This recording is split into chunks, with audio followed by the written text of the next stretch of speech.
എൻ്റെ കയ്യിൽ ഒരുപാട് ഡ്രോൺ വീഡിയോസ് ഉണ്ട്.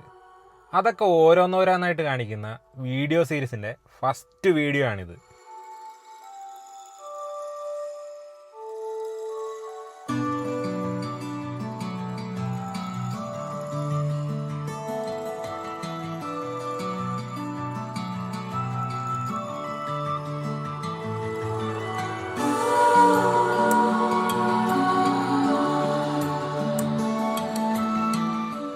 വയനാട്ടിൽ വരദൂരിൽ നിന്ന് പൂതാടിയിലേക്ക് പോകുന്ന വഴി കോട്ടവയലിലുള്ള മാരിയമ്മൻ കോവിൽ അമ്പലമാണിത്.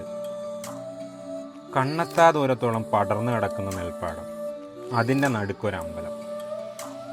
ഞാറ് നട്ട് കുറച്ച് വലുതായി കഴിഞ്ഞ് നല്ല പച്ച നിറത്തി നിൽക്കുന്ന ടൈം ഏർലി മോർണിംഗ് ആ ഗോൾഡൻ ഹവേഴ്സിൽ ഇവിടെ പോകണം. അതൊരു ഒന്നൊന്നര വ്യൂ ആയിരിക്കും.